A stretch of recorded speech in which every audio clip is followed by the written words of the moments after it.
فقالت إنه كان من شأننا كذا وكذا، جاءنا رجل مبارك كان من أمره أن فعل كذا وكذا. قال أبو معبد صفيه لي. ولو جمع أهل البلاغة من لدن آدم إلى قيام الساعة لما وصفوا النبي صلى الله عليه وسلم بأدق مما وصفت به المرأة العجوز رسول الله صلى الله عليه وسلم لزوجها. قالت إنه رجل ظاهر الوضاءة، أي ظاهر الحسن والجمال ونور الوجه، ظاهر الوضاءة، أبلج الوجه، حسن الخلق. المرأة رسول الله صلى الله عليه وسلم يحلم وهي تنظر وتعجب، تنظر إلى قسمات وجهه وإلى خلقته وإلى طوله وإلى عرضه، تعجب من هذا الإنسان الذي ما حلت يده على شيء إلا صار أحسن الأشياء وأتمها وأبركها وأفضلها يد النبي صلى الله عليه وسلم. قالت رجل ظاهر الوضاءة أبلج الوجه، أي أبيض الوجه مشرب بحمرة. إن أردت أن تأخذ ريشة فنان وترسم رسول الله صلى الله عليه وسلم وذلك لا يجوز، فانظر واطلق العنان لخيالك ترسم صورة من الحسن والبهاء والجمال لحبيبك صلى الله عليه وسلم. رجل ظاهر الوضاءة أبلج الوجه، أي أبيض الوجه مشرب بحمرة، حسن الخلق، أي خلقه حسن صلى الله عليه وسلم. لم تعبه سجدة، أي ليس منتفخ البطن، صدره وبطنه سواء، لم تعبه سجدة ولم تزري به صعلة.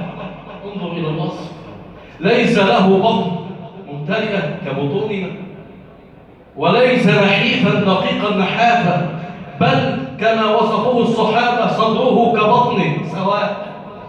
لم تعبه سجلة ولم تسر به سعلة. أدلج العينين، أدلج العينين أي شديد سواد السواد وشديد بياض البياض. أدلج العينين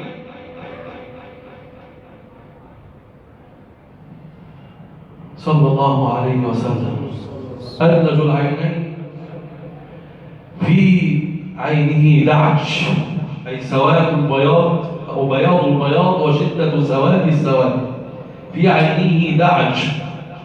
وفي أشفاره طرف، أي رموشه صلى الله عليه وسلم طويلة منحنية صلوات ربي وسلامه عليه. وفي صوته صهل، أي في صوته صلى الله عليه وسلم صهل، ليس بشديد حديد الصوت ولكن في صوته بحة تحسن الصوت وتحسن الصوت، فمن يسمعه يأنس لصوته صلى الله عليه وسلم. في عينه دعج وفي أشفاره طرف وفي صوته صهل وفي عنقه سطل، أي طويل العنق صلوات ربي وسلامه عليه. وفي لحيته كثف، كثيف اللحية صلى الله عليه وسلم. وفي لحيته كثف. ثم تقول تصف النبي صلى الله عليه وسلم تقول ربعة لا تقحمه العين من قصر، أي ربعة بين القول لا بالطويل ولا بالقصير، إذا جالس الطوال طوله بل ارتفعت منكبيه على مناكبهم صلى الله عليه وسلم. وإذا جالس القصار كان إلى الطول أقرب صلوات ربي وسلامه عليه، ربعة لا تقحمه العين من قصر ولا تزدريه من طول، إذا تكلم واسمع، إذا تكلم إذا صمد فعليه الوقار، إذا صمد فعليه الوقار. وإذا تكلم علاه البهاء. حلو المنطق فصل، إذا تكلم حلو المنطق فصل، لا نذر ولا هذر. لا نذر يعني ليس بقليل الكلام فيظن الظن أنه لا يتمكن من الكلام، وليس بكثير الكلام فلا يسمع له، أي متوسط الحال بين الكلام.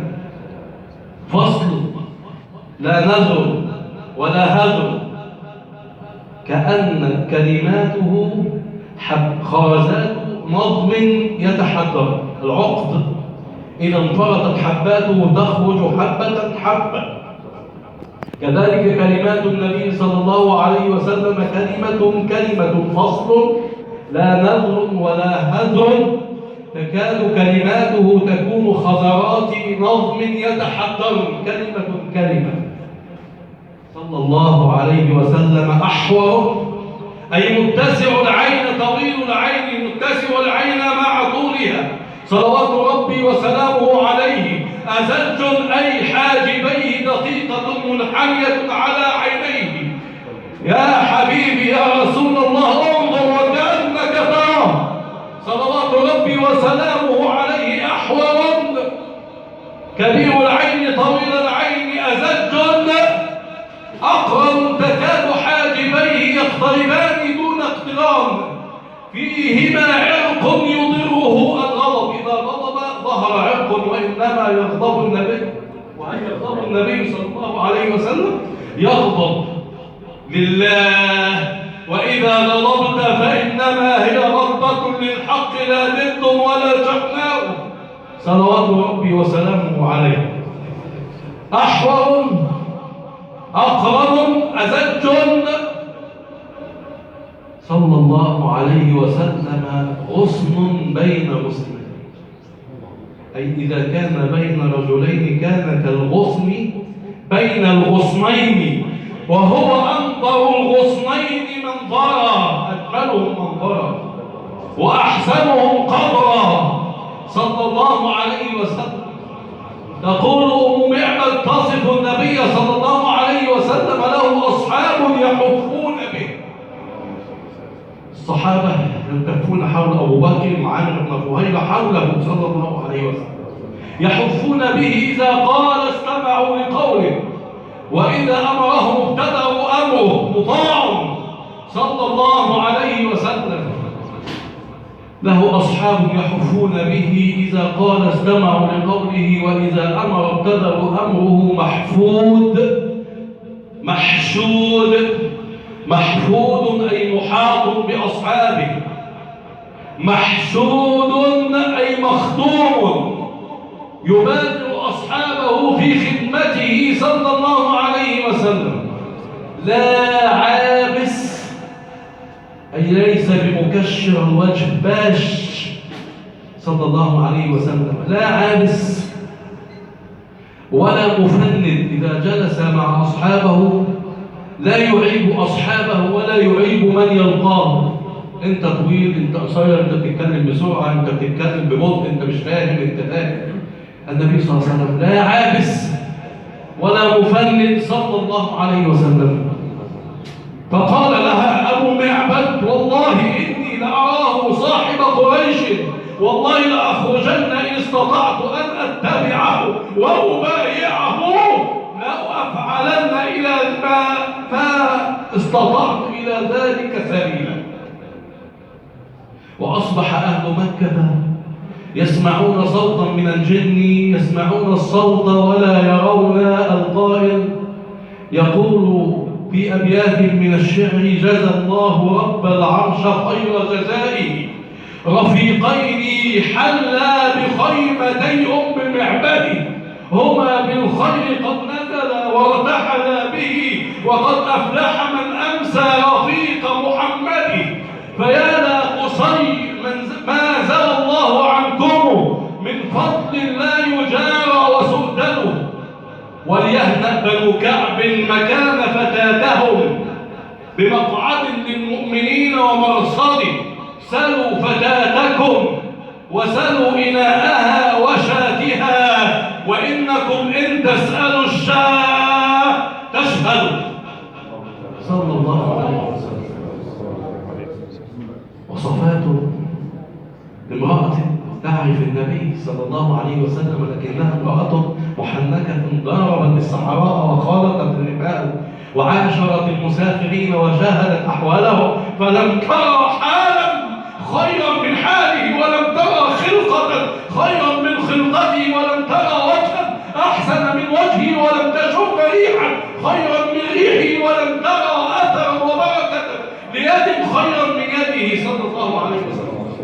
وإنك عبد الله إن نظرت في سيرة الصحابة المحبين المؤمنين برسول الله صلى الله عليه وسلم كيف وصفوا النبي صلى الله عليه وسلم وكيف كانوا ينظرون إليه، لاستضر الدمع في عيناك ولبكيت من شدة الوصف. لا، ليس من شدة الوصف، لن تأتي من شدة الوصف، ولكنه وصف المحب.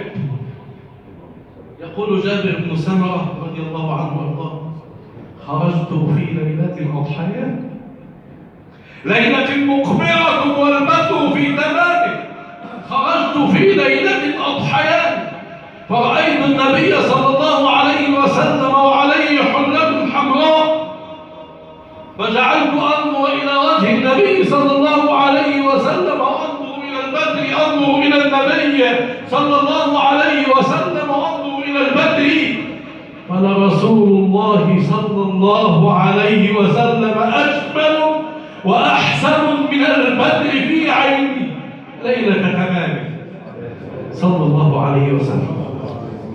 وصف الصحابة رسول الله صلى الله عليه وسلم، ولولا أن المقام يطول لذكرت لكم من أقواله ما وصفوا أصابع قدميه إلى منبت شعره صلى الله عليه وسلم. أقول قولي هذا وأستغفر الله.